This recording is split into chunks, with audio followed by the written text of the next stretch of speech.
বিসমিল্লাহির রহমানির রহিম। শুরু হচ্ছে নবম দর্স। সাউতুল হক দুবাই আয়োজিত সিরাতুন নবী সাল্লাল্লাহু আলাইহি সাল্লাম সম্পর্কিত ধারাবাহিক দিনী আলোচনার মহতি দর্সসমূহের আজ নবম দর্স। ইনশাআল্লাহ আজ আমরা শুনব আল্লাহ কর্তৃক নবী সাল্লাল্লাহু আলাইহি সাল্লামকে সান্ত্বনা দানে মেরাজ গমনের ঘটনাবলী সম্পর্কিত আলোচনা। প্রিয় নবীজির জীবন ঘটনাবলী শ্রবণের মাধ্যমে আল্লাহ তাআলা আমাদেরকে দুনিয়া এবং আখিরাতের সফলতা প্রদান ও উত্তম কামিয়াবি লাভে ধন্য করুন, আমিন। শুরু হচ্ছে নবম দর্স। আলহামদুলিল্লাহ নাহমাদুহু ওয়া নুসাল্লি আলা রাসূলিহিল কারীম। أما بعد فقد قال الله تعالى في كلامه المجيد وفرقانه الحميد. أعوذ بالله من الشيطان الرجيم. بسم الله الرحمن الرحيم. إن الله وملائكته يصلون على النبي يا أيها الذين آمنوا صلوا عليه وسلموا تسليما. اللهم صل على محمد وعلى آل محمد كما صليت على إبراهيم وعلى آل إبراهيم إنك حميد مجيد. اللهم بارك على محمد وعلى آل محمد كما باركت على إبراهيم وعلى آل إبراهيم إنك حميد مجيد. صدق الله العظيم. সিরাতুন নবী সাল্লাল্লাহু আলাইহি ওয়াসাল্লাম সম্পর্কিত আজকের এই নবম দর্স আমরা শুরু করতে যাচ্ছি বিমাশিয়াতিল্লাহ বিইذনিল্লাহ ওয়া মা তাওফীকি ইল্লা বিল্লাহ।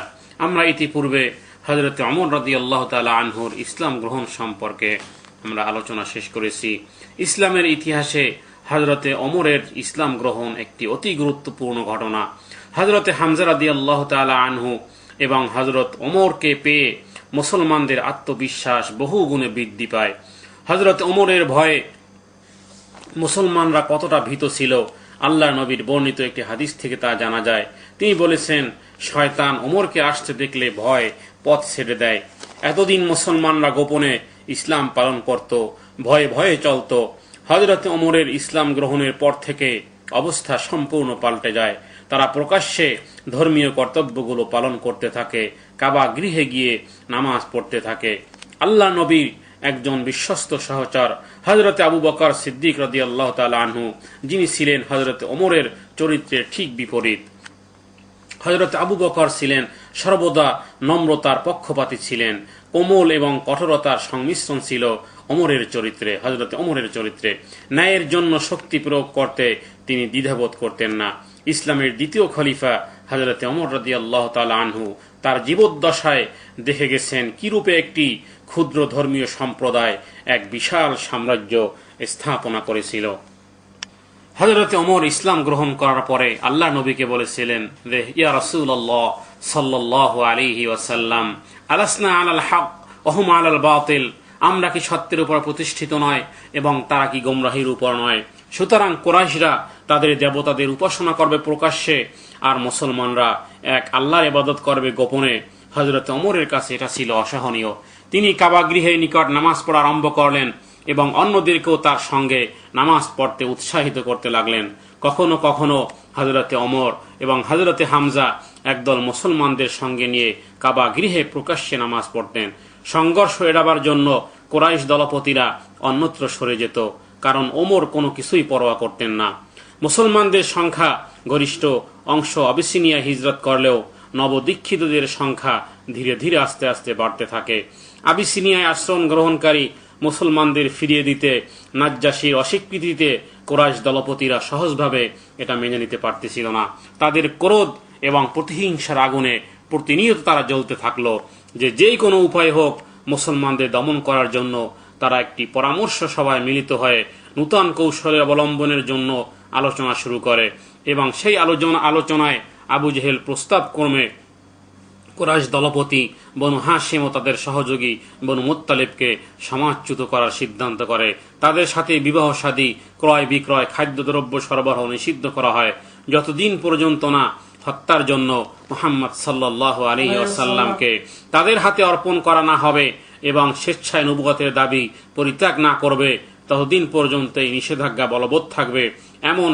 এমন একটি সিদ্ধান্ত সভায় প্রতিজ্ঞাপত্র লেখা হয় এবং যার মধ্যে কুরাইশদের 40 জন দলপতি সই করে। এদের মধ্যে কেউ কেউ অনিচ্ছা সত্ত্বেও অন্যদের দ্বারা পরিচিত হয়ে সই করেছিল। স্বাক্ষরকৃত প্রতিজ্ঞাপত্রটি কাবা গৃহের দ্বারে পেরেক মেরে আটকে দেওয়া হয়।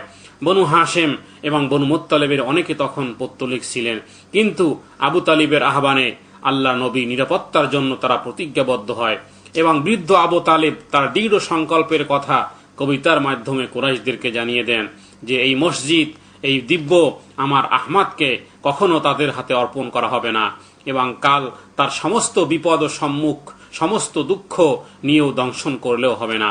এই নিষেধাজ্ঞা আরোপিত হয়েছিল নবুয়তের 7ম সনের প্রারম্ভে 616 খ্রিস্টাব্দে, যেটাকে শুআইব আবি তালেবের বন্দিদশা বয়কট বলা হয়েছে, যা ছিল শিহাব আবি তালেব বা আবু তালেবের আস্তানায় গিয়ে আশ্রয় নেওয়া। এই আস্তানাটি শহরের এক প্রান্তে পার্শ্ববর্তী পাহাড়ের নিম্নাংশে ক্ষুদ্র উপত্যকায় অবস্থিত ছিল। একটি উৎস থেকে জানা যায় যে প্রায় 4000 লোক এই নিষেধাজ্ঞার কবলে পড়েছিল এবং উক্ত বয়কটের দরুন বনু হাশেমের সাথে শুধু বেচাকেনা, বিবাহ শাদী এবং সামাজিক আদান প্রদান নিষিদ্ধ ছিল, তাদের চলাফেরার উপর কোনো বাধা নিষেধ ছিল না। আল্লাহ নবীর শত্রুরা অকথ্য গালাগালি করা, উপহাস করা, তিরস্কার উপেক্ষা করে পথ দিয়ে তারা যাতায়াত করতেন এবং বিতর্কে যোগ দিতেন। বনু হাশেম ও বনু মুত্তালিবের প্রতিশোধ গ্রহণের ভয়ে তার উপর কেউ শারীরিক নির্যাতন করতে সাহস করত না, কিন্তু নিষেধাজ্ঞার কঠোরভাবে প্রয়োগ করা বা এর সকল ছিদ্র বন্ধ করা সম্ভব ছিল না, কারণ মেয়েদের বিভিন্ন গোত্রে বিয়ে হলেও নিজ বংশের সাথে তাদের সম্পর্ক থাকত। আবু জেহেল সর্বদা সতর্ক দৃষ্টি রাখত যাতে কেউ চুক্তির বরখেলাপ করতে না পারে, কিন্তু সকল ক্ষেত্রে তার ইচ্ছা প্রয়োগ করতে পারত না। একদিন খাদিজা রাদিয়াল্লাহু তাআলা আনহা ভ্রাতুষ্পুত্র হাকিম তার গোলামের সহযোগে এক বস্তা আটা খাদিজার কাছে নিয়ে যাচ্ছিল। পথে আবু জেহেল তা কেড়ে নিতে চায়। এই নিয়ে হাকিম এবং আবু জেহেলের মধ্যে বাদানুবাদ শুরু হলে সেখানে আসাদ গোত্রের আবুল বখতারি আসে এবং হাকিমের কাছ থেকে ঘটনার বিবরণ শুনে এই আবুল বখতারি আবু জেহেলকে বলে যে এই আটা হাকিমের ফুফুর এবং সে তাকে এটা পৌঁছে দিতে বলেছে, তাকে যেতে দাও। হাকিম এবং আবুল বখতারি তখন পৌত্তলিক, তখনও মুসলমান হয়নি, কিন্তু আসাদ গোত্রের আসাদ বংশের একজন সে বংশেরই অন্যজনের কাছে সামান্য আটা নিয়ে যাবে, তাতে অন্য বংশে কেউ বাধা দেবে, এটা মনোপুত ছিল না। মাখজুম গোত্রের আবু জেহেলের হস্তক্ষেপ তাদের কাছে অসহ্য ছিল। অতঃপর আবু জেহেল বাড়াবাড়ি করলে আবুল বখতারি তাকে মৃত্যু উটের চোয়াল দিয়ে মাথায় আঘাত করে ধরাশায়ী করে এবং খাদ্য সামগ্রী প্রদানের অধিকার হাকিমের ছিল। অন্যান্যরা শুধুমাত্র সহানুভূতি প্রদর্শনের জন্য নিষেধাজ্ঞা অমান্য করত। হাশিমি বংশের বৈবাহিক সম্পর্ক ছিল আমির বংশের হিসাম ইবনে আমরের পরিবারের সাথে। সে উষ্ট্র বোঝাই খাদ্য সামগ্রী নিয়ে আসতো আবু তালিবের বসতি দ্বার প্রান্তে, আবার কোন কোন রাতে নিয়ে আসতো কাপড় চোপড়। এইসব সাহায্য ছাড়াও অন্যান্য বংশের মুসলমানরাও, বিশেষ করে অন্যান্য মুসলমান বংশের মুসলমানরা, বিশেষ করে হযরত আবু বকর সিদ্দিক এবং তারাও এর জন্য সাহায্যের জন্য তারা এগিয়ে আসতেন এবং 2 বছর পরে দেখা গেল আবু বকরের সমস্ত সম্পদ শেষ। তিনি সঞ্চিত সমস্ত অর্থ খরচ করে দরিদ্র হয়ে পড়েছেন। কিন্তু বিভিন্ন জনের কাছ থেকে সাহায্য পাওয়া সত্ত্বেও আবু তালিবের শিবিরে সর্বদাই খাদ্যভাব লেগে থাকতো, সবসময় খাদ্যের অভাবই লেগে থাকতো। সাহায্যের উপর নির্ভর করে এতজন লোকের ক্ষুধা বৃত্তি সম্ভব ছিল না। সমাজচ্যুত হয়ে তারা 2 বছরের বেশি, প্রায় 3 বছর সেইখানে গিরি সংকটে আবদ্ধ ছিল। এ সময় খাদ্যভাবে তারা কখনো কখনো তালহা বৃক্ষের পাতা এবং অন্যান্য অখাদ্য খেয়ে জীবনযাপন করেছেন। এক রাত্রে ক্ষুধার তাড়নায় সাদ ইবনে আবি ওয়াক্কাসের আগুনে ঝলসিয়ে শুকনো চামড়া ভক্ষণ করেছেন। ক্ষুধার জ্বালায় শিশুদের কাঁদতে শুনলে কুরাইশরা আনন্দ পেত। এইরকম একটি অত্যাচার এই মুশরিকরা, পৌত্তলিকরা আল্লাহ নবী এবং তার বংশীয় বনু হাশেমের উপরে এভাবে করে বয়কটের 3টি বৎসর তারা আবদ্ধ রেখেছে, কোনো একটা দানা পানি পর্যন্ত পৌঁছতে দেয়নি। অতঃপর হযরতে ওমর রাদিয়াল্লাহু তাআলা আনহু ইসলাম গ্রহণের মাধ্যমে কিছুটা সাহস বৃদ্ধি হলেও আবু জেহেল শত্রুতার ধরনও পাল্টে ফেলায়। কখনো কখনো অবান্তর আজগুবি প্রশ্ন করত আল্লাহ নবীকে, ঠাট্টা বিদ্রুপ করত, অথবা কাউকে পাঠাতো উদ্দেশ্য নবীকে হেনস্থ করা, কারণ উত্তর না দিতে পারলেই তো সেই সুযোগের সন্ধানে হইচই করতে পারবে।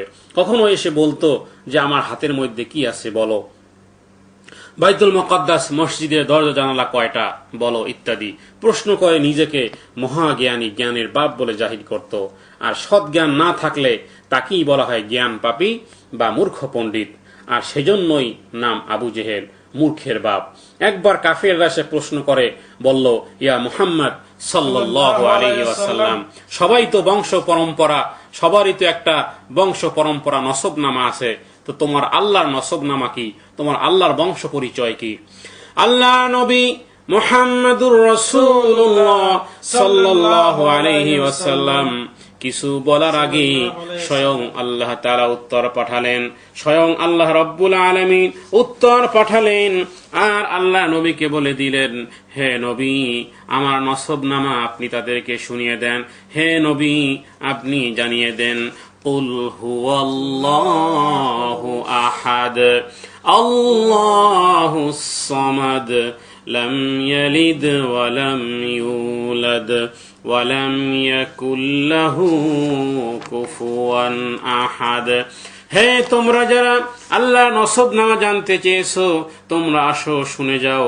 আল্লাহ তাআলা বলেন, কুল হুয়াল্লাহু আহাদ, হে নবী আপনি জানিয়ে দেন, আল্লাহ হলেন এক এবং একক, এবং তিনি হলেন অদ্বিতীয়। আল্লাহুস সামাদ, আল্লাহ তাআলা কারো মুখাপেক্ষী নন, সবাই সৃষ্টি জগতের সবাই তার মুখাপেক্ষী। আল্লাহ তাআলা কারো মুখাপেক্ষী নন। লাম ইয়ালিদ ওয়া লাম ইউলাদ, তিনি কাউকে জন্ম দেননি এবং তাকেও কেউ জন্ম দেয়নি।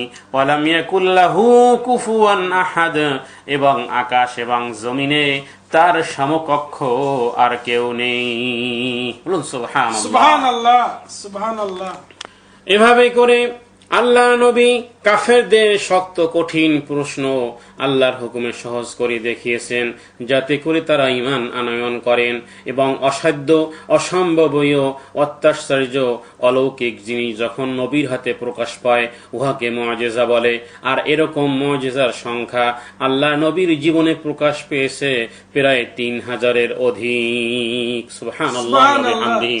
এবং কোন পরহেজগার মুত্তাকি বুজুর্গ ব্যক্তি দ্বারা যদি অলৌকিক কিছু প্রকাশ পেলে তাকে কারামত বলে। আর যদি কোনো ভণ্ডের হাতে, অর্থাৎ পূর্ণ দিনের আহকাম থেকে যে দূরে, তার হাতে যদি এমন কোনো অলৌকিক কিছু প্রকাশ পেলে তাকে ভেলকি বা জাদু বলে।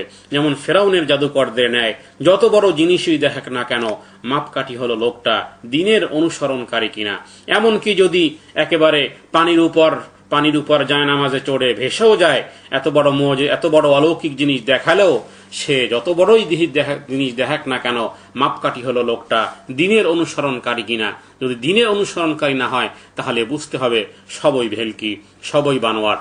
যাক, মক্কাতে এই চড়াই উতরাই জনাকীর্ণ আমিরুল হুজুনের পরে মহান আল্লাহ সুবহানাহু ওয়া তাআলা নবীকে সান্ত্বনা দেওয়ার নিমিত্তে নিজের কাছে ডাকলেন। বিশেষ সাক্ষাৎকারে নবী মুহাম্মদুর রাসূলুল্লাহ সাল্লাল্লাহু আলাইহি ওয়াসাল্লামকে ভূষিত করলেন, মেরাজ রজনীতে আপন দিদার দানে ধন্য করলেন। আপন দিদাদারে ধন্য করলেন শ্রেষ্ঠ নবী রহমাতু ইমামুল মুরসালিন খাতামুন নবিয়্যিন রহমাতুল্লিল আলামিন মুহাম্মদ মুস্তাফা নবী মুহাম্মদুর রাসূলুল্লাহ সাল্লাল্লাহু আলাইহি ওয়াসাল্লামকে এক মিরাজে গেলেন। আল্লাহ নবী এক মিরাজে গেলেন আর উম্মতের জন্য 5 মিরাজ সমমান নৈকট্য লাভের পন্থা 5 ওয়াক্ত নামাজের মহান হাদিয়া তিনি নিজে নিয়ে আসলেন। আসসালাতু মিরাজুল মুমিনিন।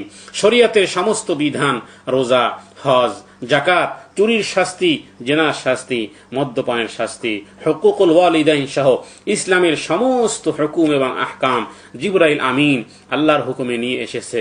কিন্তু আল্লাহর পক্ষ থেকে শুধুমাত্র একমাত্র কেবলমাত্র নামাজ স্বয়ং রাসূলুল্লাহ সাল্লাল্লাহু আলাইহি ওয়াসাল্লাম সরাসরি আল্লাহর কাছ থেকে মেরাজ রজনীতে আমাদের জন্য নিয়ে আসেন। মূলত নামাজ এবং যাকাত এই দুই জিনিস এমন যে পৃথিবীর কোন নবী বা রাসূল আসেননি যার শরীয়তে এই দুইটা ছিল না। আদম আলাইহিস সালাম থেকে শুরু করে হযরত ঈসা আলাইহিস সালাতু ওয়াস সালাম পর্যন্ত নামাজ এবং যাকাতের বিধান সমস্ত নবীর শরীয়তে ছিল, যদিও তারতম্য ছিল ভিন্ন। অতঃপর মহান আল্লাহ সুবহানাহু ওয়া তাআলা আল্লাহর নবীকে এত কষ্ট যাতনা, এত ত্যাগ তিতিক্ষা, এত কিছুর মধ্যে আল্লাহ তাআলা তার প্রিয় মাহবুবকে সান্ত্বনা দেবার নিমিত্তে আল্লাহ সুবহানাহু ওয়া তাআলা তার একান্ত সান্নিধ্যে আল্লাহ রাসূলকে নিয়ে গেলেন, যা মেরাজুন নবী সাল্লাল্লাহু আলাইহি ওয়াসাল্লাম। আল্লাহ নবীর মেরাজ হলো আল্লাহ নবী আল্লাহর কাছে সান্ত্বনা দেবার নিমিত্তেই আল্লাহ নবীকে আল্লাহর কাছে নিজের কাছে ডেকে নিলেন। মেরাজ বলা হয় বাইতুল মুকাদ্দাস থেকে সপ্ত আসমান ও সিদরাতুল মুনতাহা এবং আরশে আজিম পর্যন্ত সফরকে মেরাজ বলা হয়। আর আসরা বলা হয় মক্কা থেকে শাম বা বাইতুল মুকাদ্দাস পর্যন্ত সফরকে বলে আসরা। আসরা শব্দের অর্থ হলো রাত্রে ভ্রমণ এবং খাস সময়ে ভ্রমণ। আল্লাহ সুবহানাহু ওয়া তাআলা বলেন, সুবহানাল্লাযী আসরা বিআবদিহি লাইলাম মিনাল মাসজিদিল হারামি ইলাল মাসজিদিল আকসাল্লাযী বারাকনা হাওলাহু লিনুরিয়াহু মিন আয়াতিনা ইন্নাহু হুয়াস সামিউল বাসীর। আর তিনি পবিত্র, যিনি তার বান্দাকে অর্থাৎ রাসূলুল্লাহ সাল্লাল্লাহু আলাইহি ওয়াসাল্লামকে এক রজনীতে ভ্রমণ করিয়েছিলেন মসজিদুল হারাম থেকে মসজিদুল আকসা অর্থাৎ বাইতুল মুকাদ্দাস পর্যন্ত, যার চতুর্পাশকে আমি করেছিলাম বরকতময়। তাকে আমার নিদর্শন দেখাবার জন্যই তিনি হলেন সর্বশ্রোতা এবং সর্বদ্রষ্টা। হযরত জাবের ইবনে আব্দুল্লাহ রাদিয়াল্লাহু তাআলা আনহু থেকে বর্ণিত, তিনি বলেন রাসূলুল্লাহ সাল্লাল্লাহু আলাইহি ওয়াসাল্লামকে তিনি বলতে শুনেছেন যে মেরাজের ব্যাপারে কুরাইশরা যখন আমাকে মিথ্যা প্রতিপন্ন করতে চেষ্টা করে তখন আমি কাবার হিজর অংশে দাঁড়ালাম আর আল্লাহ তাআলা বাইতুল মুকাদ্দাস মসজিদটিকে আমার সামনে উদ্ভাসিত করলেন। ফলে আমি তার দিকে তাকিয়ে তার চিহ্ন এবং নিদর্শনগুলো তাদেরকে বিস্তারিত ব্যাখ্যা করে বলে দিতে লাগলাম। সুবহানাল্লাহ বিহামদিহি, যা বুখারী শরীফের 3886 নম্বর হাদিস। তো মেরাজ সম্পর্কে যে অভিমত ইখতিলাফ উল্লেখ করা হয় হযরত আয়েশা সিদ্দিকা রাদিয়াল্লাহু তাআলা আনহা এবং হযরত আমির মুআবিয়া রাদিয়াল্লাহু তাআলা আনহুর উভয় হাদিসকে যুক্তি দেখানো হয়। আসলে উহার ইঙ্গিত ছিল অন্য মেরাজ বা রুয়াতের দিকে। এই মেরাজ নয় যার কথা স্বয়ং আল্লাহ তাআলা বলেছেন বিআবদিহি লাইলাম মিনাল মাসজিদিল হারাম বলে, কারণ এই মেরাজ হয়েছে মক্কাতে থাকাকালীন হিজরতের পূর্বে আর হযরত আয়েশা সিদ্দিকা রাদিয়াল্লাহু তাআলা আনহা বিবাহ হয়েছে মদিনায় যাওয়ার পরে। সুতরাং এই মেরাজ ছিল হাকিকি এবং জিসমানি, কেননা আবদিহি দ্বারা আল জাসাদ মা'আর রূহ এটাই বোঝা যায়। আর তার দ্বিতীয় দলিল হলো মেরাজ সম্পর্কে কাফেরদের হইচই করা, রাস্তায় কাফেলার অবস্থা জিজ্ঞেস করা, বাইতুল মুকাদ্দাস মসজিদের দরজা জানালা কয়টায় সম্পর্কে কাফেরদের জিজ্ঞেস করা। যদি শুধু রুহানি হতো তাহলে স্বপ্ন তো যে কেউ দেখতে পারে এবং স্বপ্নে দেখা ব্যক্তিকে কেউ এগুলো জিজ্ঞেস করে না। সুতরাং কাফেরদের এই হইচই করাই প্রমাণ হলো যে আল্লাহর নবী মেরাজে গিয়েছেন রূহ মা'আল জাসাদ। এবং 3 নম্বর কথা হলো যে নবী সাল্লাল্লাহু আলাইহি ওয়াসাল্লাম কায়সারে রুমের কাছে পত্র লিখেছিলেন ইসলামের দাওয়াত দিয়ে, যা দাহিয়াতুল কলবি নিয়ে গিয়েছিল বাহক হিসেবে। এবং বাদশাহ রোম যখন সেই পত্র পাঠ করে তখন বলল যে আগে আমি তাহকিক করে নেই, যেই নবীর সংবাদ নিয়ে তুমি এসেছো তারপর আমি উত্তর দেব। তো বাদশাহ হুকুম দিলেন, দেখো কোনো আরবের কোনো কাফেলা পাও কিনা। ঘটনাক্রমে সেই সময় আবু সুফিয়ানের কাফেলা যাত্রাপথে শাম দেশ থেকে আসতেছিল।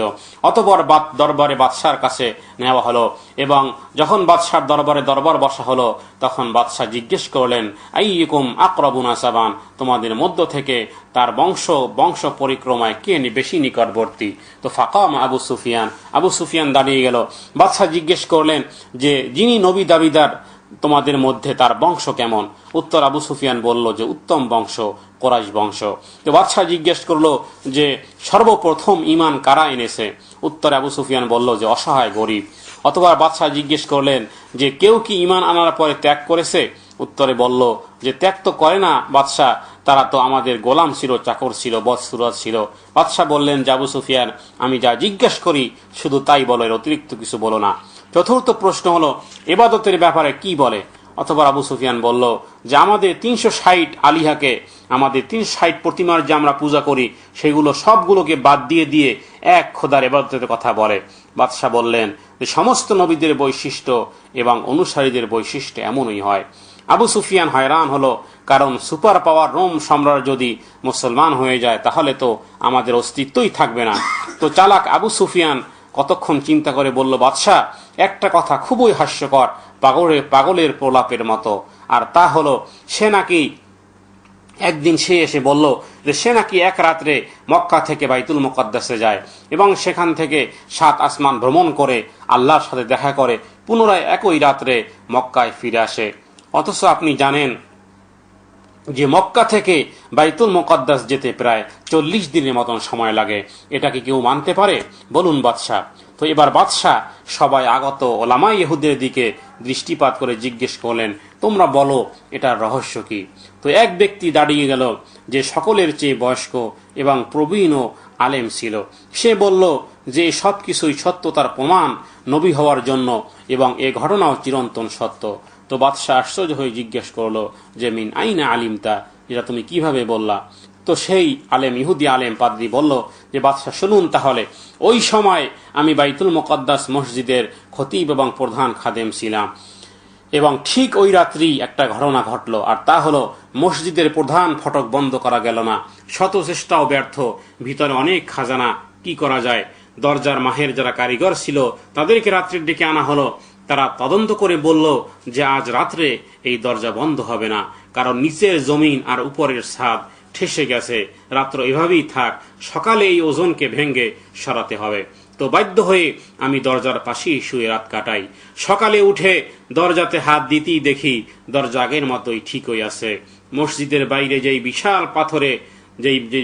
বিশাল পাথরে নূতন করে ছিদ্র, সওয়ারি বাঁধার নিদর্শন, পুরনো ছিদ্র, যেখানে নবী ঈসা আলাইহিস সালাম সওয়ারি বাঁধতেন তার পাশেই আরেকটি নূতন ছিদ্র। তো এই সব কিছুই প্রমাণ করে যে মুহাম্মদ সাল্লাল্লাহু আলাইহি সাল্লামের মিরাজ সত্য ছিল। বাদশাহ হিরাকল বললেন, হাযা বুশরা লিনাবিয়্যি ঈসা আলাইহিস সালাতু ওয়াস সালাম, যে এই কথারই সুসংবাদিত আমাদের নবী ঈসা আলাইহিস সালাম দিয়েছেন। মূলত সমস্ত ইয়াহুদ নাসরানি তাদের ধর্মগ্রন্থে মুহাম্মাদুর রাসূলুল্লাহ সাল্লাল্লাহু আলাইহি ওয়াসাল্লামের পরিচয়, বংশ, বিধান, কর্ম সব কিছুর এতটা স্পষ্ট বয়ান ছিল যে তা অস্বীকার করার উপায় কারো নাই। স্পষ্ট এবং পরিষ্কার ছিল, সবাই জানতো সত্য, কিন্তু মানত না। কারণ মানলেই তো জনতার প্রভুগিরিত্ব শেষ হয়ে যায়, সকলকে এক আল্লাহর গোলাম হতে হয়। আমাদের রব হলেন আল্লাহ, আর আমরা সবাই হলাম তার গোলাম বা বান্দা। যেমন ফেরাউন নিজেকে খোদা দাবি করলো, আর বহু সংখ্যক মানুষ তা মেনে নিল। এই হলো মানুষের বিচার, এই হলো মানুষের বিবেক। সুতরাং ইসলামের এমন এক গণ্ডি যেখানে আমির আর ফকির ভেদাভেদ থাকবে না, সবাই এক কাতারে এক আল্লাহর গোলাম হবে। এই জন্যই তারা এই ইসলামকে পরিহার করে চলত।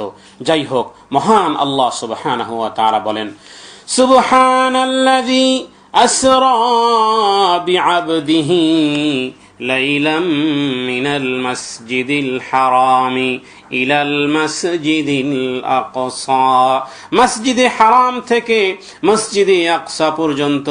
কেউ কেউ বলেন যে হযরতে উম্মে হানির ঘরে আল্লাহ নবী ছিলেন, কেউ বলেন হাতিমে ছিলেন, কেউ বলেন জমজম কূপের কাছে ছিলেন। আর জামে কথা হলো এই সবগুলোই হলো মসজিদে হারামের অন্তর্ভুক্ত, যেমন শারে হাজার, শারে সোহাদা, মসজিদ তানিম, মসজিদে আয়েশা, আরাফাত, মিনা, চতুর্দিকে দূর দূরান্ত পর্যন্ত এই মসজিদে হারামের অন্তর্ভুক্ত। হারাম শব্দের অর্থ হলো সম্মানিত। যাই হোক, যেমন আল্লাহ তাআলা বলেন ফাওয়াল্লি ওয়াজহাকা শাতরাল মসজিদিল হারাম, এই বিশাল এরিয়ার দিকে নামাজে মুখ ফেরালি হবে। যেমন পৃথিবীর যেই কোনো প্রান্ত থেকে যদি আপনি ওয়াজহাকা শাতরাল মসজিদিল হারামের মধ্যে সবকিছুই শামিল হবে, যেহেতু আল্লাহ তাআলা অনুগ্রহ করেছেন শাতরাল ওয়াজহাকা ফাওয়াল্লি ওয়াজহাকা শাতরাল মসজিদিল হারাম বলেছেন, শাতরাল কাবা বলেননি আল্লাহ তাআলা। যদি শাতরাল কাবা বলতেন তাহলে পৃথিবীর বিভিন্ন জায়গা থেকে যদি আইনে কাবা না হতো তাহলে কারোই নামাজ হতো না। কিন্তু শাতরাল মসজিদিল হারাম বলাতে এই সবগুলো, এই শারে সোহাদা, শারে হেজার, মসজিদে তানিম, মসজিদে আয়েশা, আরাফাত, মিনা সবগুলো এই হারামের মধ্যে অন্তর্ভুক্ত হয়েছে। সুতরাং বিধায় পৃথিবীর যেই প্রান্ত থেকেই এই দিকে মুখ ফিরাইয়ে নামাজ পড়লেই নামাজ শুদ্ধ বলে গণ্য হবে। তবে কাবা প্রাঙ্গণে নামাজ পড়লে আইনে কাবা হতে হবে, জিহাতে কাবা হওয়ার জন্যই গোল হয়ে সেখানে নামাজ আদায় করতে হয়। হযরতে জিবরাইল আমিন আল্লাহ নবীকে ঘুম থেকে উঠান। কোন কোন বর্ণনাতে এসেছে হযরতে জিবরাইল আমিন আল্লাহ নবী এই মসজিদে হারামের কাছে তিনি ঘুমিয়েছিলেন। হযরতে জিবরাইল আমিন আসেন, আল্লাহকে বলেন, আল্লাহ গো, তোমার নবী ঘুমিয়ে আছে, তার দরজায় যদি ঠক ঠক করে আওয়াজ করি তোমার নবীর ঘুমের ডিস্টার্ব হবে। আল্লাহ তাআলা বললেন, আমার নবী ঘুমিয়ে থাক, আমার নবীকে তুমি ডিস্টার্ব করো না, বরং উম্মে হানির ঘরে থেকে একটি ছোট্ট ছিদ্র করে ভিতরে প্রবেশ করো। হযরতে জিবরাইল আমিন আল্লাহ নবী সেই ঘরের উপর থেকে ছিদ্র থেকে প্রবেশ করে। আল্লাহ নবীর পায়ের কাছে তার মুখ লাগিয়ে দিয়েছে। আল্লাহ নবী ঘুম থেকে জাগ্রত হন এবং তখন আল্লাহ নবীকে স্বপ্নে সদর করা হয়, অর্থাৎ বক্ষ বিদারণ করা হয় মেরাজের রাত্রে। অতঃপর আল্লাহ নবী বলেন, সুম্মা উতিতু বিল বুরাক, আল্লাহ নবীর জন্য বোরাক আনা হয়, যা ছিল একটু গাদা থেকে উচ্চ এবং ঘোড়ার চেয়ে একটু নিচু। কানা লাউনুহু আবিয়াদ, তবে লম্বা ছিল। যেই বোরাকের ব্যাপারে বলা হয়েছে যেটা গাদা থেকে উঁচু এবং ঘোড়ার চেয়ে একটু নিচু, এটাই ছিল বোরাকুন নবী সাল্লাল্লাহু আলাইহি ওয়াসাল্লাম। অতঃপর হযরতে জিবরাইল আমিন আল্লাহ নবী শুয়েছিলেন। আল্লাহ নবীর পায়ের কাছে হযরতে জিবরাইলের গাল আল্লাহ নবীর পায়ের পাতায় লাগান। আল্লাহ নবী ঘুম থেকে জাগ্রত হন। অতঃপর আল্লাহ নবীকে শক্তে সদর করা হয় এবং তার এই মেরাজ রজনীতে এটা দ্বিতীয়বার তার শক্তে সদর করা হয়। শক্তে সদর করার পরে আল্লাহ নবীর জন্য বোরাক আনা হয়, যেটা গাদা থেকে বড় এবং খচ্চর থেকে ছোট ছিল, যা সাদা রঙের বোরাক ছিল এবং এটা একটু দীর্ঘ ছিল। এবং এই বোরাকের পদক্ষেপ ছিল এত দ্রুত এবং এত দীর্ঘ, তা দৃষ্টির সীমানায় শেষ সীমায় গিয়ে পৌঁছত। এই বোরাকে চড়ে আল্লাহ নবী বাইতুল মুকদ্দাস গমন করেন এবং সেখানে 2 রাকাত নামাজ আদায় করেন। অতঃপর জিবরাইল আমিন তার সামনে 2টি পেয়ালা রাখেন, একটি দুধের, অন্যটি শরাবের। আল্লাহ নবী অতঃপর তিনি দুধের পেয়ালা হাতে নেন। জিবরাইল আমিন বললেন, আপনি মানুষের স্বভাব সিদ্ধ কাজ করেছেন, শরাবের পেয়ালা নিলে আপনার উম্মত বিভ্রান্ত হতো। পরে আল্লাহ নবীকে সঙ্গে করে প্রথম আকাশে পৌঁছে জিবরাইল দ্বার রক্ষীকে দরজা খুলতে বলেন। রক্ষী জিজ্ঞেস করলো, আপনি কে? জিবরাইল তার পরিচয় দিলেন। আবার প্রশ্ন করলো, সঙ্গে কে? বলল জিবরাইল। সঙ্গে কে? জিবরাইল বলল, মুহাম্মাদুর রাসূলুল্লাহ সাল্লাল্লাহু আলাইহি ওয়াসাল্লাম। প্রশ্ন করা হলো, তাকে কি ডাকা হয়েছে? জিবরাইল বললেন, হ্যাঁ। এরপর দ্বার রক্ষী ফেরেশতা দরজা খুলে দিল। প্রথম আকাশে পৌঁছে তিনি হযরত আদম আলাইহিস সালামের সাক্ষাৎ লাভ করেন।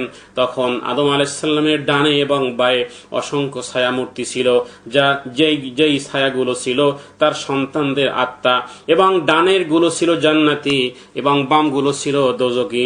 প্রথম আকাশে। অতঃপর আল্লাহ নবী দুইটা স্রোতস্বিনী দেখতে পান, একটি এবং আরো একটি হৃদ দেখতে পান, যা আল্লাহ নবীর জন্য সংরক্ষিত কাউসার। অনুরূপভাবে তিনি প্রত্যেকটি আকাশ অতিক্রম করতে লাগলেন। প্রত্যেক আকাশে দ্বারারক্ষীর সাথে জিবরাইলের সেই পূর্ব প্রশ্নোত্তর চলল। দ্বিতীয় আসমানে দেখা হলো হযরত ঈসা আলাইহিস সালাম ও তার খালাতো ভাই হযরত ইয়াহইয়া আলাইহিস সালামের সাথে। তৃতীয় আসমানে হযরত ইউসুফ আলাইহিস সালাম। চতুর্থ আসমানে হযরত ইদ্রিস আলাইহিস সালাম। পঞ্চম আসমানে হযরত হারুন আলাইহিস সালাম। এবং প্রত্যেকেই তাকে আল্লাহ নবীকে বলল, হে পুণ্য নবী, হে আমার পুণ্যবান ভাই। সবাই এই কথাই বলে অভ্যর্থনা করলো। ষষ্ঠ আসমানে হযরত মুসা আলাইহিস সালামের সাক্ষাৎ হয়। তিনিও সম্ভাষণ করেন, খোশ আমদেদ জানান, বলেন, হে পুণ্য নবী, হে পুণ্যবান ভ্রাতা। আল্লাহ নবী হযরত মুসা আলাইহিস সালামের কাছ থেকে চলে যাওয়ার সময় হযরত মুসা আলাইহিস সালাম কেঁদে ফেলেন। তখন গায়বী আওয়াজ এলো, হে মুসা, এই কান্নার হেতু কি? উত্তরে তিনি বললেন, এই তরুণকে, হে প্রভু, এই তরুণকে তুমি আল্লাহর নবী করেছো, অথচ বেহেশতে তার উম্মতের সংখ্যা আমার উম্মতের চেয়ে অনেক বেশি হবে। সপ্তম আসমানে পৌঁছলে হযরত ইব্রাহিম আলাইহিস সালাম তাকে বললেন, ধন্য হও হে পুণ্য নবী, হে আমার পুণ্যবান সন্তান। আল্লাহ নবীকে জান্নাত পরিভ্রমণ করানো হয়। জান্নাতের গম্বুজ ছিল মুক্তার তৈরি এবং এর ভিত্তি ভূমি ছিল সুগন্ধি কস্তুরী। চলতে চলতে তিনি এমন এক স্থানে পৌঁছলেন যেখান থেকে লেখনের শব্দ শোনা যায়। আরো কিছু দূর অগ্রসর হলে তিনি সিদরাতুল মুনতাহা, শেষ প্রান্তের কুল বৃক্ষ পর্যন্ত পৌঁছলেন। এই বৃক্ষের ছায়ায় আশ্রয় নেয়া মাত্রই আল্লাহ নবীর রূপ পরিবর্তন হয়ে যায়। তার সৌন্দর্য আরো অনেক গুণ বৃদ্ধি পেয়ে যায়। এখানে পৌঁছেই জিবরাইল তার পরিপূর্ণ রূপ ধারণ করল। অতঃপর অনন্ত অদৃশ্য অবলোকনকারী তার মুখের আবরণ উন্মোচন করেন এবং বান্দাকে যা বলার তা তিনি বলেন। সেখানে তার উম্মতের জন্য 50 ওয়াক্ত নামাজ ফরজ করা হয়। অতঃপর হযরতে মুসার পরামর্শে তিনি কয়েকবার আল্লাহর দরবারে গিয়ে 50 ওয়াক্ত থেকে কমিয়ে 5 ওয়াক্ত করে আনেন। আল্লাহ নবী সেই মহাকাশ থেকে পৃথিবীতে অবতরণ করেন। বাইতুল মুকাদ্দাসে প্রবেশ করে দেখলেন সেখানে নবীদের জলসা বসেছে। আল্লাহ নবীর ইমামতিতে সেখানে উপস্থিত সকল নবীগণই নামাজ পড়েন। মুসনাদে আহমদ এবং সিরাতে ইবনে ইসহাকের বর্ণনায় আকাশের গমনের পূর্বেই বাইতুল মুকাদ্দাসে আল্লাহ নবীর ইমামতিতে নবীগণ নামাজ পড়েন। কিন্তু এই কথাটি সহিহ বুখারীতে নেই। সহিহ মুসলিম পাঠে বোঝা যায় যে এটা প্রত্যাবর্তনকারীর ঘটনা। হাফেজ ইবনে কাসির সহিহ মুসলিমকে সমর্থন করেছেন এবং সিরাতুন নবীর পৃষ্ঠা 298 টিকাতে এটাকে বিস্তারিত উল্লেখ করা হয়েছে। অতঃপর আল্লাহ নবী নামাজ শেষে গায়বী আওয়াজ হলো যে দোজখের দারোগা উপস্থিত, তাকে সালাম করো। তিনি মোড় ঘুরে দারোগাকে দেখলেন, সে সালাম করলো আল্লাহ নবীকে। কাবা ঘরের চারপাশে কুরাইশ নেতারা, অতঃপর আল্লাহ নবী যখন ফিরে আসেন কাবা ঘরের চারপাশে কুরাইশ নেতারা উপস্থিত ছিল। আল্লাহ নবী উপস্থিত ছিলেন হাতিমে। তিনি ঘটনাটি বর্ণনা করেন। সবাই বিস্মিত হয় এবং কুটির লোকেরা তাকে মিথ্যাবাদী বলে অপবাদ দেয়। তাকে নানা ধরনের প্রশ্ন করা হয়। তার বাইতুল মুকাদ্দাসের বর্ণনা জিজ্ঞেস করা হয়। আল্লাহ নবীর কাছে বাইতুল মুকাদ্দাসের পূর্ণ বিবরণ ছিল না। তিনি অস্বস্তি বোধ করছিলেন। এমন সময় তার সামনে সমগ্র সৌদটি ভেসে উঠল। তিনি সকল প্রশ্নের সঠিক উত্তর দিতে সক্ষম হন।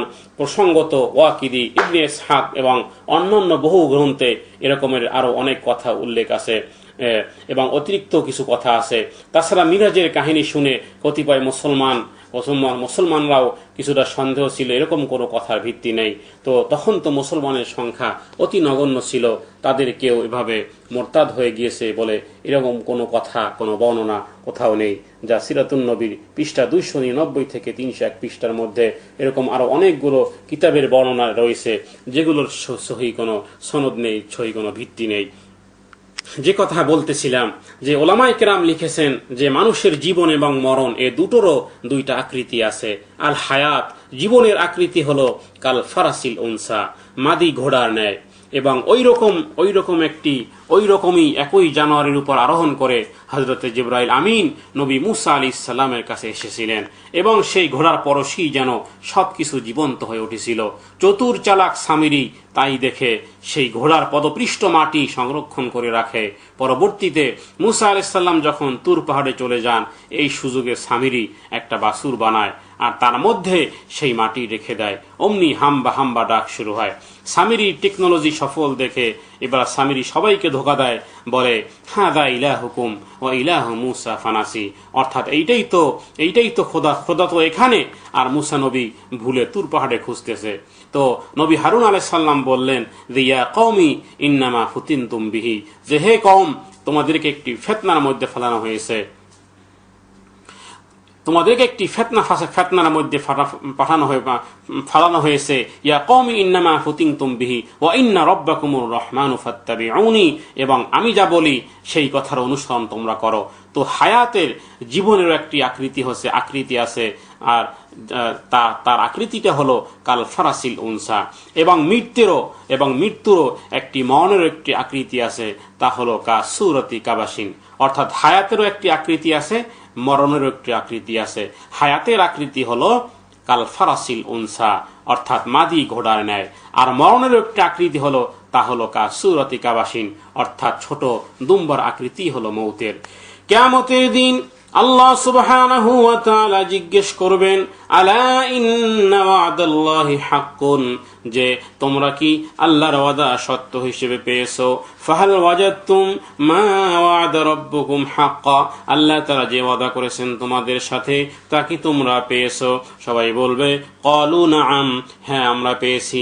অতঃপর ডাকা হবে মউতকে, ডাকা হবে আল মাউত, ফাজা আল মাউত আল হায়াতুলা বাদাহু মাউত, এবং সেই মৃত্যু আকৃতিকে ডাকা হবে যেটা দুম্বার আকারে। অতঃপর সেই দুম্বাকে জবেহ করা হবে, আর কোনোদিন এরপরে আর কোনোদিন মরণ হবে না। লা ইয়ামুতু ফিহা ওয়ালা ইয়াহইয়া। হুকুম হবে আল্লাহ তাআলা, জাহান্নামের ফেরেশতা মালিককে বলা হবে দরজা বন্ধ করে দাও। অতঃপর জাহান্নামীরা চিরকাল থাকো এখানে, আর কোনো মরণ নেই। অনুরূপভাবে জান্নাতের ফেরেশতা রিদওয়ানকে বলা হবে দরজা বন্ধ করে দাও, আর কোনো কষ্ট নেই, আর কোনো মৃত্যু নেই। বলা হবে কুলু ওয়াশরাবু হানিআম বিমা আসলাফতুম ফিল আইয়ামিল খালিয়া। যাই হোক, পবিত্র মক্কা থেকে মেরাজের জন্য হযরতে জিবরাইল আমিন বোরাক নিয়ে আসেন আল্লাহ নবীর জন্য। বোরাক শব্দের অর্থ হলো বিজলি। বারকুন হলো বিজলিকে বলা হয়, আর বোরাকের গতি হলো তার দৃষ্টিসীমার শেষ যেখানে দ্বিতীয় কদম বোরাকের সেখানে। সেকেন্ডে আলোর গতি আর বিদ্যুৎ চমকানোর গতির চেয়ে হাজারো লক্ষ কোটি গুণ তীব্র গতি বোরাকুন নবী সাল্লাল্লাহু আলাইহি ওয়াসাল্লাম। সফর শুরু হয়, হুজুর সাল্লাল্লাহু আলাইহি ওয়াসাল্লাম বলেন, ফাআমারানি জিবরিল আমাকে হুকুম করলো কিছু দূর এসে, অতঃপর ফানাজালাত ফাসাল্লা রাকাতাইন, এবং আমি অবতরণ করি এবং সেখানে 2 রাকাত নামাজ আদায় করি এবং 2 রাকাত নামাজ আদায় করি এবং পুনরায় চলতে শুরু করি। ফাআমারানি জিবরিল ফানাজালাত ফাসাল্লি রাকাতাইন, অতঃপর জিবরাইল আমাকে হুকুম করলো এবং এক জায়গায় আমি অবতরণ করলাম এবং সেখানেও 2 রাকাত নামাজ আদায় করি। অনুরূপভাবে তৃতীয় জায়গায় এসে অবতরণ পূর্বক সেখানেও 2 রাকাত নামাজ আদায় শেষে আমি জিবরাইলকে জিজ্ঞেস করি, জিবরাইল মাহাদিহিল মাকান, এই স্থানগুলো কোথায়? যে সমস্ত স্থানগুলোতে আমি নামলাম, অবতরণ করে 2 রাকাত করে নামাজ পড়লাম, এটা কোন জায়গা? জিবরাইল বলল, ইয়া রাসূলুল্লাহ সাল্লাল্লাহু আলাইহি ওয়াসাল্লাম, আউয়ালু মাকানিন হাদা তাইয়্যিবা, প্রথম যেখানে আপনি নামাজ পড়েছেন সেটা হলো তাইয়্যিবা। প্রথম যেখানে নামাজ আদায় করেছেন তা হলো তাইয়্যিবা, যার এখন নাম মদিনা, যেখানে আপনার হিজরত হবে। আচ্ছা জিবরাইল, দ্বিতীয়টা কোন জায়গা? জিবরাইল আমিন বলল, ফাকালা হাযা জাবালুন ফাকাল্লামাল্লাহু মূসা আলাইহিস সালাতু ওয়াস সালাম, দ্বিতীয় যে জায়গায় আপনি অবতরণ করেছেন এটা হলো সেই পাহাড় যেই পাহাড়ের উপরে হযরতে মূসা আলাইহিস সালাতু ওয়াস সালাম আল্লাহর সাথে কথা বলেছেন, যা হলো তুরে সিনা। আচ্ছা, তৃতীয় ছিল কোন জায়গা? হযরতে জিবরাইল আমিন বললেন, হাযা বাইতুল লাহম আল্লাযী উলিদা ফিহা ঈসা আলাইহিস সালাতু ওয়াস সালাম, এই জায়গাটা হলো ওইটা যেখানে হযরতে ঈসা আলাইহিস সালাম জন্মগ্রহণ করেছেন। সহিহ হাদিসের মধ্যে এসেছে, সহিহ বুখারীর মধ্যে এসেছে, আল্লাহর প্রিয় নবী মুহাম্মদুর রাসূলুল্লাহ সাল্লাল্লাহু আলাইহি ওয়াসাল্লাম বলেন, মেরাজ রজনীতে আমি মেরাজে যাওয়ার সময় পথের এর মধ্যে আমি দেখেছি ফামাররতু আমি অতিক্রমকালে দেখেছি ফাইদা মূসা কাইমুন ইউসাল্লি ফি কবরিহি ইনদা কাতিফিল আহমার হযরত মূসা আলাইহিস সালাম তার কবরে দাঁড়াইয়া দাঁড়াইয়া নামাজ আদায় করতেছেন। সুবহানাল্লাহ বিহামদিহি। যেখানে লাল বালুময় প্রান্তর সেখানে হযরতে মূসা ফাইদা মূসা কাইমুন ইউসাল্লি ফি কবরিহি হযরতে মূসা আলাইহিস সালাম দাঁড়িয়ে দাঁড়িয়ে নামাজ আদায় করতেছেন। যেই টিলাটা ছিল লাল মাটি রঙের, যেই টিলা মাটি ছিল লাল রঙের। অতঃপর পুনরায় রওনা হয়। আল্লাহ নবী বললেন, অতঃপর আমি দেখলাম ইমরাতুন হাসানা, এক মহিলা, দেখতে খুবই সুন্দর এক মহিলা, এবং আরো সামনে দেখলাম যে ইমরাতান আজুজা, খুবই বৃদ্ধকার জীর্ণ বিশ্রী নামক আরেকজন মহিলা। হযরত জিবরাইল আমিনকে জানানো হলে হযরত জিবরাইল আমিন বললেন, হে নবী, প্রথম সুন্দরী মহিলা হলো দুনিয়ার প্রারম্ভ জীবন এবং শেষ বৃদ্ধা মহিলা হলো দুনিয়ার শেষ পরিণতি। অর্থাৎ দুনিয়ার প্রতিকৃতি আপনাকে দেখানো হয়েছে, দুনিয়ার প্রতিকৃতির শুরু এবং শেষ নমুনা। এভাবেই দুনিয়ার এই সৌন্দর্য এভাবেই করে নিঃশেষিত কদাকার হয়ে যায়। তাই কবি বলেন, দুনিয়া কি দোস্তি মিসলে কাগজ ফুল কি, দেখনে মে খুশনুমা হ্যায় বু মগর কুছ ভি নেহি। দুনিয়ার ভালোবাসা, দুনিয়ার প্রেম মহব্বত হলো কাগজের ফুলের ন্যায়, যা দেখতে খুবই সুন্দর কিন্তু কোনোই ঘ্রাণ নেই।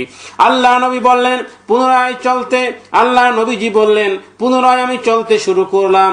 দেখলাম একদল লোকের সামনে খানা রাখা আছে, যার সুগন্ধ এবং খুশবু ভীষণ মজাদার। রাইহাতান তাইয়্যিবাতান লাযীজুন আনওয়াউ আকসামিন, এতটাই উত্তম উৎকৃষ্টময় খুশবুদার পবিত্র খানা রেখে তারা পচা দুর্গন্ধময় নোংরা বিশ্রী, যার দুর্গন্ধ প্রকট, ইলা রাহিহাতিল খাবিসা আর রাহিহাতুন খাবিসা, যে সেই দুর্গন্ধ প্রকট খাদ্য খাচ্ছে, অর্থাৎ উৎকৃষ্ট খুশবুদার খানা রেখে পচা গান্দা দুর্গন্ধ খানা খাইতেছে।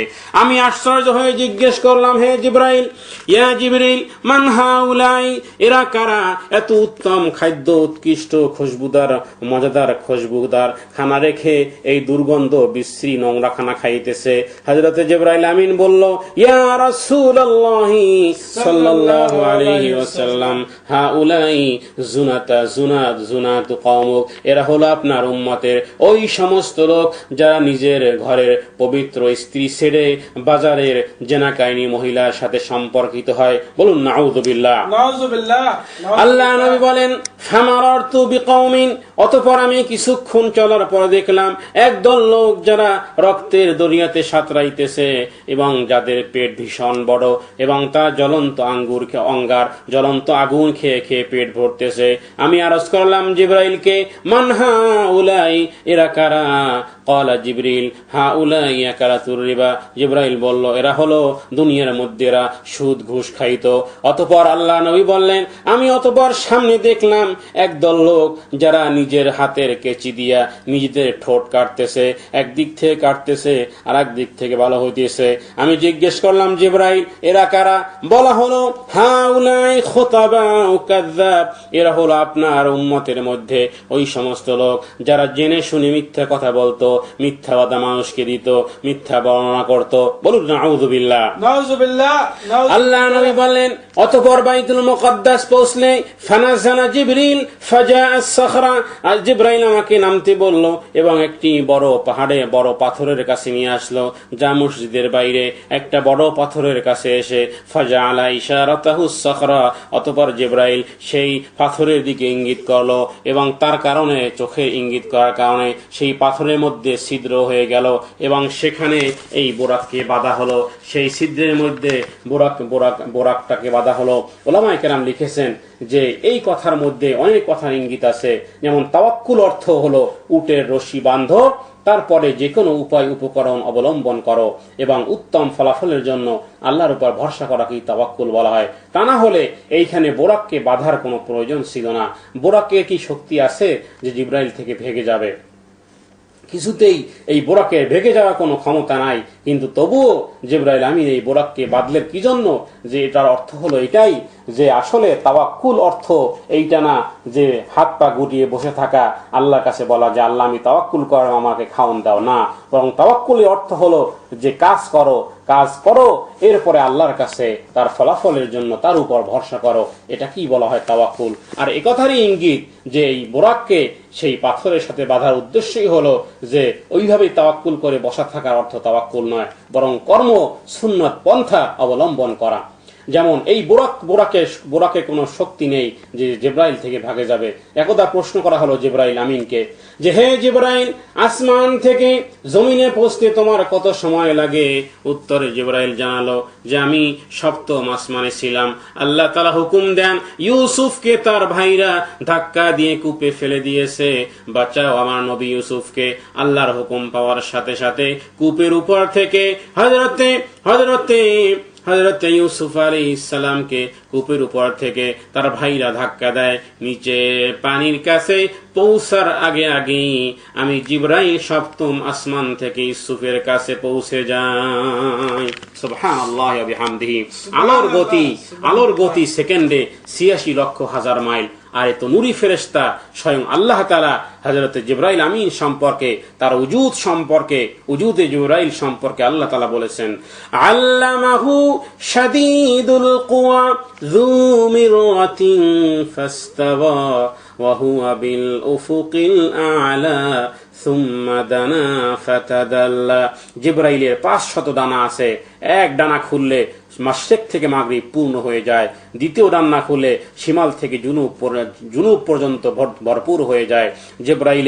জিবরাইলের পা যদি তাহতা সারা থাকে তাহলে মাথা গিয়ে লাগবে আরশে গিয়ে। আল্লাহ নবী বললেন অতঃপর আমার সামনে ৩ প্রকারের পানীয় পেশ করা হয়।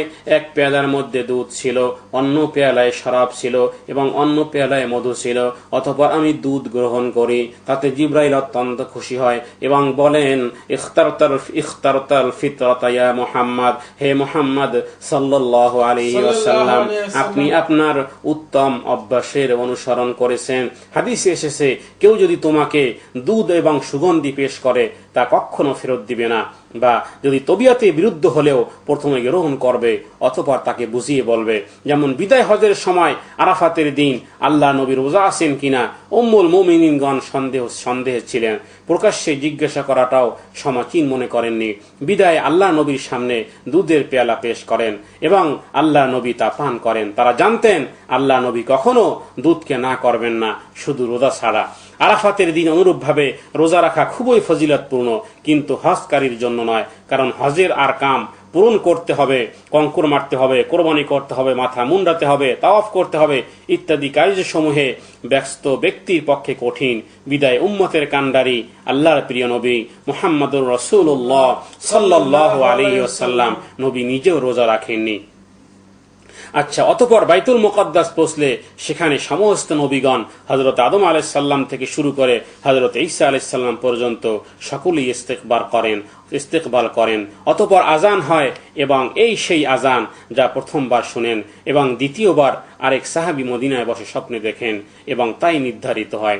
আজান শেষে নামাজের ইমামতির জন্য জিবরাইল আমিন বললেন ফাতাকদ্দাম ইয়া মুহাম্মদ। হযরত জিবরাইল আমিন বললেন ফাতাকদ্দাম ইয়া মুহাম্মদ সাল্লাল্লাহু আলাইহি ওয়াসাল্লাম, হে নবী আপনি কার অপেক্ষা করতেছেন?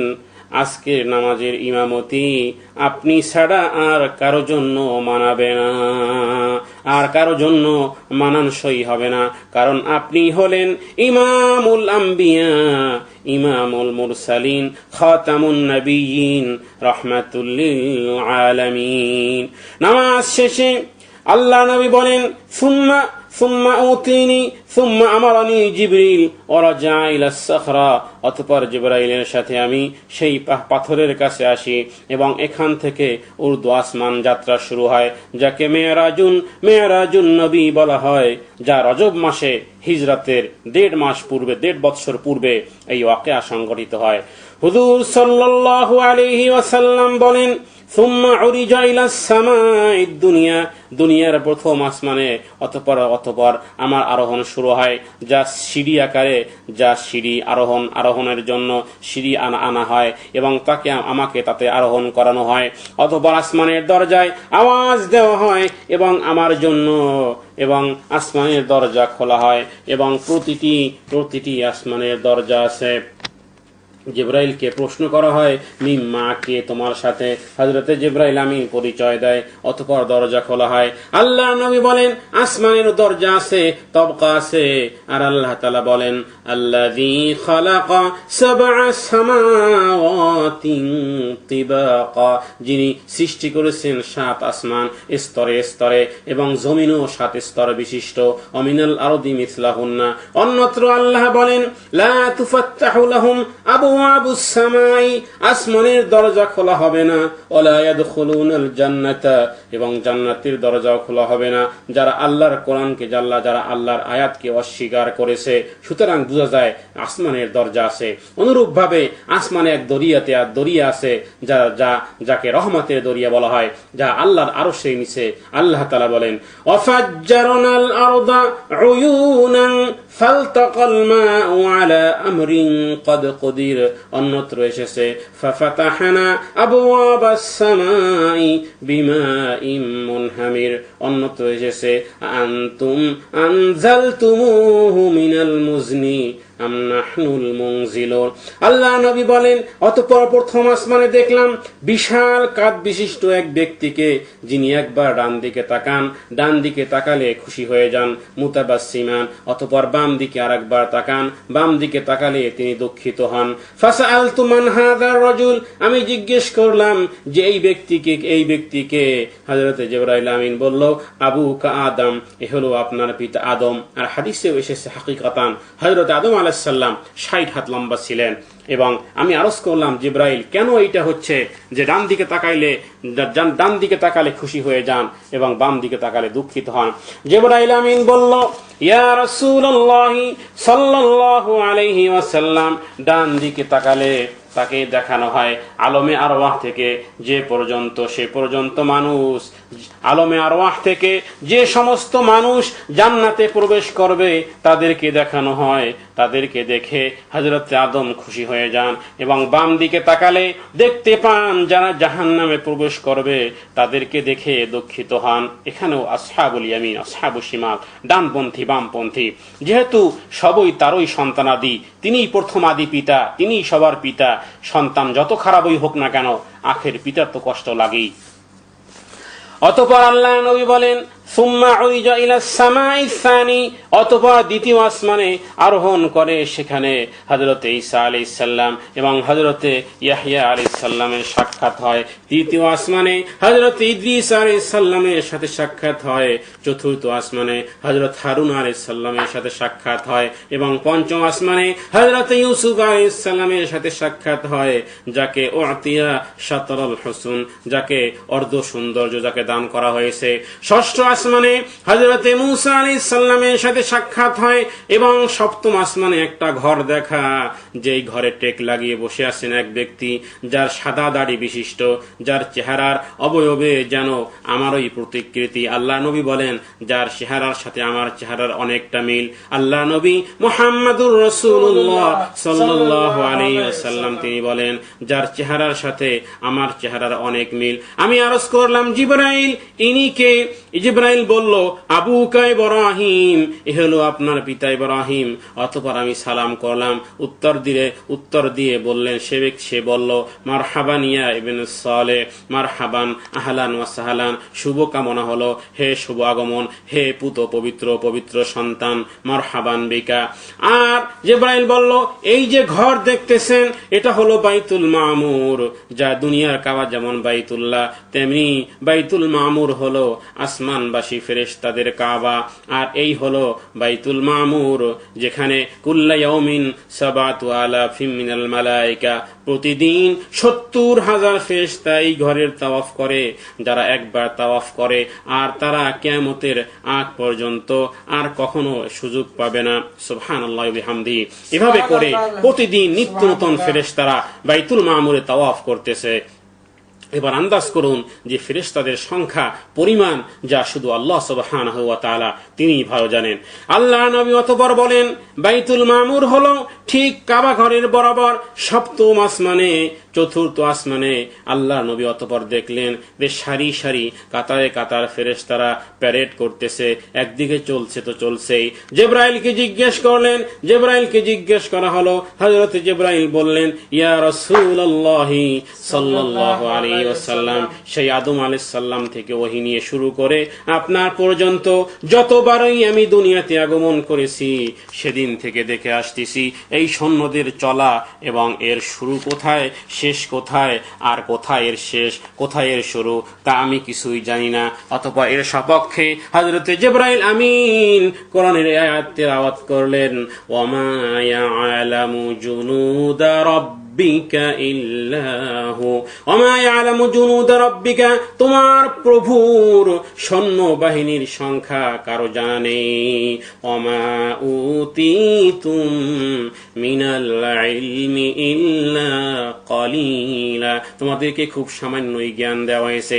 আল্লাহ নবী বললেন, সপ্তম আসমানের পরে আমাকে নিয়ে যাওয়া হলো একটা স্থানে যার নাম হলো সিদরাতুল মুনতাহা, যেখানে একটি বড় বিশাল বৃক্ষ দেখতে পেলাম এবং যার পাতা অনেক বড় বড়, যার ফল হলো কালাল গোত্রের মটকার মতো, এবং এটাই হলো সিদরাতুল মুনতাহা। আল্লাহ বলেন, ইনদা সিদরাতিল মুনতাহা ইনদাহা জান্নাতুল মাওয়া। অতঃপর আল্লাহ নবী সিদরাতুল মুনতাহা, যেখানে একটি বড় বিশাল বৃক্ষ দেখেন যার পাতা ছিল অনেক বড় বড়, এবং যেই পুরো বৃক্ষটা ছিল সুম্মা গশিয়া নূরুন, এবং এমন নূরে আবৃত ছিল যার বর্ণনা দেওয়ার মতো ভাষা আমার জানা নাই, এমন নূরে নূরান্বিত ছিল, নূরুন আলা নূর। আল্লাহ বলেন, ইযে ইয়াগশাস সিদরাতা মা ইয়াগশা মা যাগাল বাসারু ওয়া মা তাগা লাকাদ রাআ মিন আয়াতি রাব্বিহিল কুবরা, বড় বড় নিদর্শন তিনি দেখেছেন এবং ঠিক ঠিক দেখেছেন, সেখানে তার দৃষ্টি ভ্রম হয়নি। আচ্ছা, সিদরাতুল মুনতাহা হলো যেখানে মানুষের আমল গিয়ে শেষ হয়, মানে ইন্তেহা মানে শেষ, এবং আসমান থেকে যে ফরমান আসে তাও এসে শেষ হয় এখানে, এবং জিবরাইল আলাইহিস সালাম ঊর্ধ্বগমনের শেষ স্তর হলো এখানেই ইন্তেহা, এখানেই শেষ ইন্তেহা।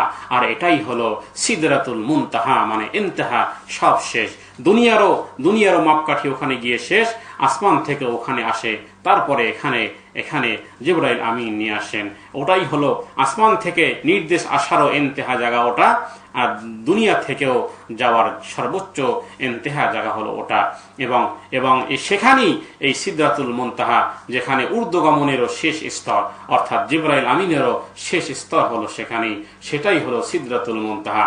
আর এখানেই জিবরাইলকে দ্বিতীয়বার তার আসল সুরতে আল্লাহ নবী দেখেছেন। আল্লাহ তাআলা বলেন, ওয়ালাকাদ রাআহু নাজলাতান উখরা, অতঃপর তিনি সেখানে দ্বিতীয়বার তাকে আসল সুরতে দেখেছেন। সিদরাতুল মুনতাহার পরে বাহন হিসেবে আনা হয় রফরফকে। আল্লাহ নবী বললেন, আল্লাহ নবী দেখলেন যে জিবরাইল আর সাথে আসতেছে না। আল্লাহ নবী প্রশ্ন করলেন, জিবরাইল কেন আসতেছ না?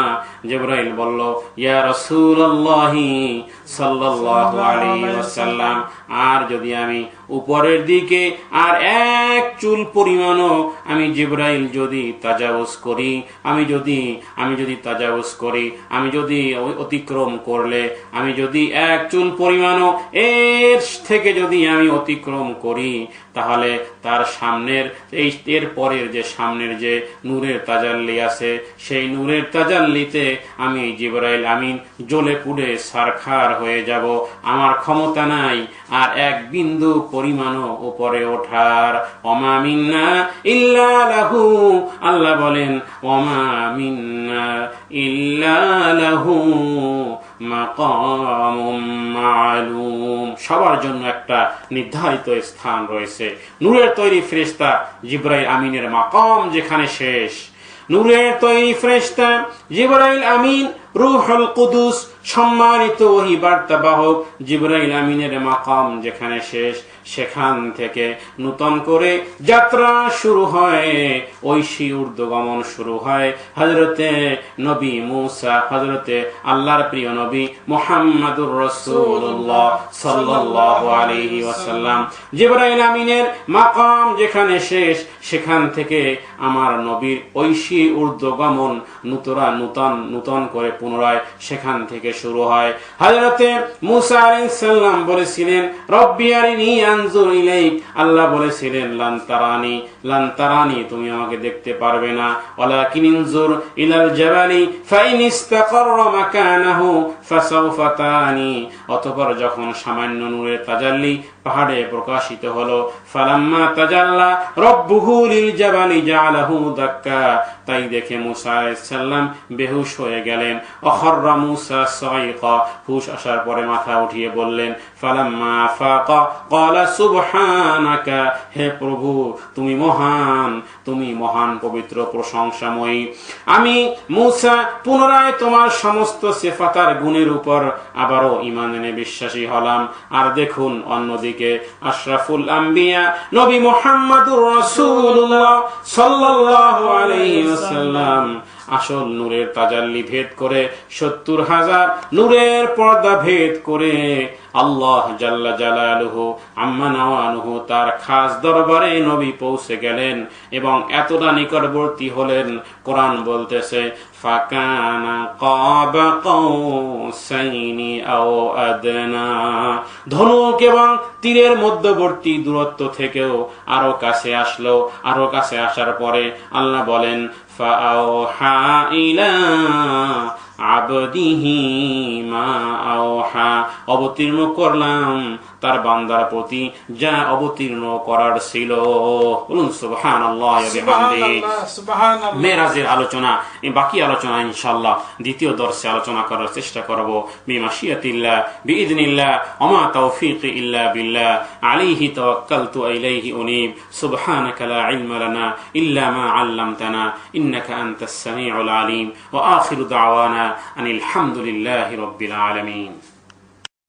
ও মদিনার বুলবুলি তোমার নামের ফুল তুলি, ও মদিনার বুলবুলি তোমার নামের ফুল তুলি, ও মদিনার বুলবুলি তোমার নামের ফুল তুলি।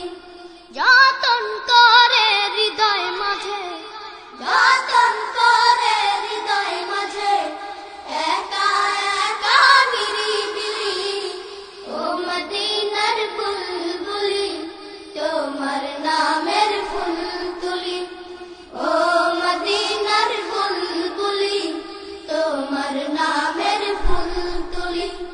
যতন করে হৃদয় মাঝে, যতন করে হৃদয় মাঝে একা একা নিরিবিলি, ও মদিনার বুলবুলি তোমার নামের ফুল তুলি, ও মদিনার বুলবুলি তোমার নামের ফুল তুলি।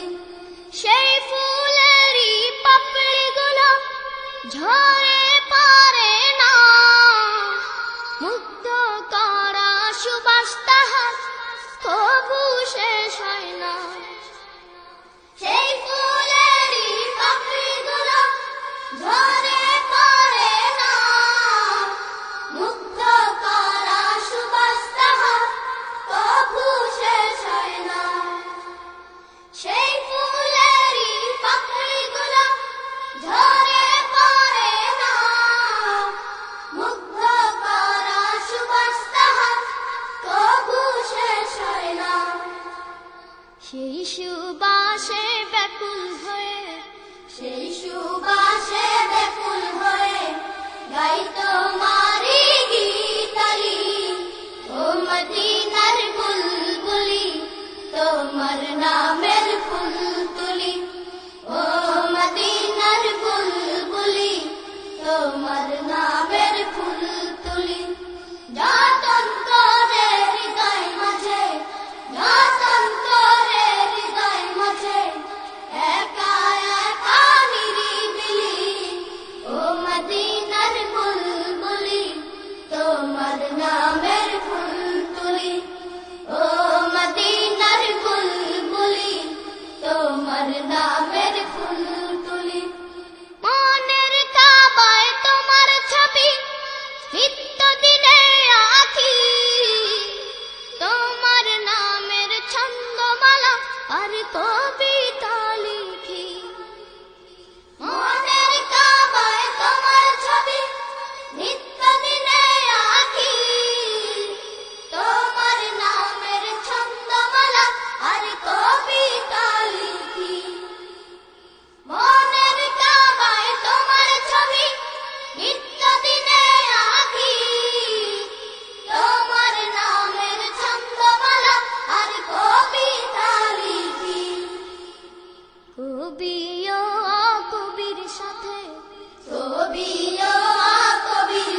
তোমার নামে